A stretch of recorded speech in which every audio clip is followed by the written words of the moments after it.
welcome back to part 4 of the BRRRR method explanation. So today we're talking about the refinance part, which was in the process probably the hardest part of everything. It was really my first time doing a start to finish rehab and refinance for first BRRRR, even though I did refinances and stuff with other properties. So as I explained in some of the other videos, so if you heard this and you probably heard my story before, I had been approved through one lender that tried to play a lot of games with me, so you have to be careful about some of the lenders. They made the deal work for them first and then made it work for me second, which I guess the deal has to work for both of you, but not at the expense of nearly putting me in debt. So started out, I was supposed to get $5,000 back, all my costs up basically that I put into it, and then I told them I couldn't do that. Well, I could do the $5,000, and they sent me a closing disclosure that I was going to be actually $5,000 negative. I was going to owe them money, so I told them I couldn't do that. Then they came back, oh well, we had put the wrong loan in, and sorry about that, that was our mistake. So then all of a sudden I was getting like $3,000 back. So I was already at that point talking to another lender, which you should always talk to multiple lenders, and I kind of did, but I was kind of, I would say, just really in a rush, not a rush, but really wanted to get the deal done. So I was like, well, the numbers they're talking are pretty fair. I really don't need to do too much more too much work on this. Well, when I brought the other guy in, he noticed that the reason that they was now giving me $3,000 back was that they had added $5,000 on my loan, which doesn't make any sense. Nor did they tell me that. They told me, well, we're loaning you the maximum that we can loan you based on our standards, which is 70% of the ARV, which came out to $159, and because I wasn't going to close the loan with them, all of a sudden they can give me $160. It was like $165. So I kind of called them on that, and they was like, yeah, that's what we had to do to make it work. I said, but you didn't explain this to me, and I really didn't go too much further with it, and then got a really really nasty text message from the mortgage broker, very unprofessional, but he's just a little mad that I wasn't gonna close the deal. He wasn't gonna get his commission, but he should have, acted in good faith. But he wasn't. I get it; it's his job, whatever. But he ain't gonna take advantage of me. The part that really worries me is that they do take advantage of people every day that wouldn't know the difference. So make sure you educate yourself, first of all, by watching Dad Does Real Estate, because I can help you.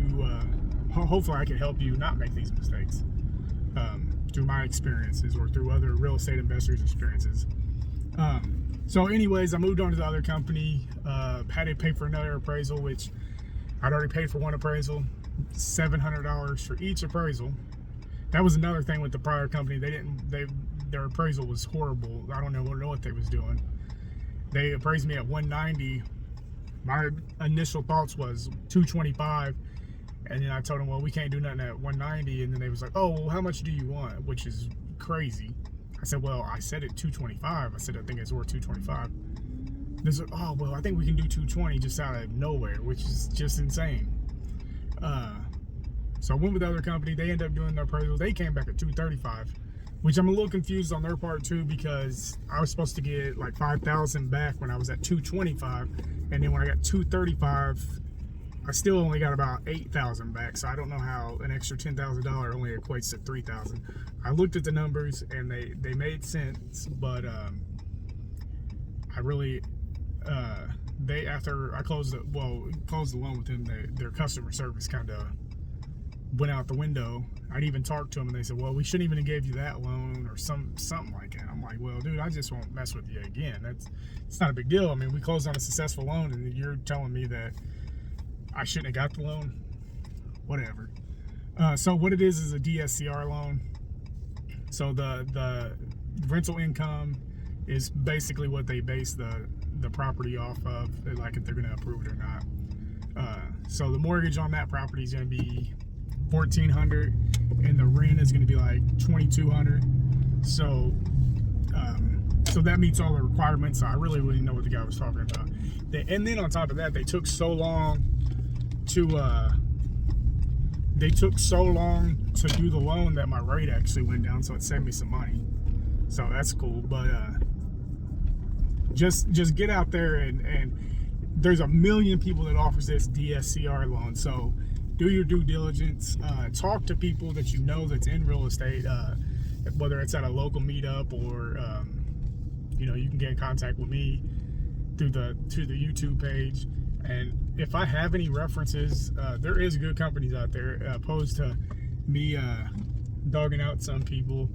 There's just as many good ones as bad ones. So when they, for me, like the biggest thing when you're dealing with probably a bad company is when they put that time restraint on you. Now everything in real estate is time restraint. I mean, like, you got to close a loan and get funded and all that kind of stuff in a certain time.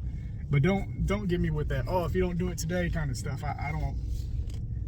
If it's not meant to do today, then we ain't gonna do it. Whatever.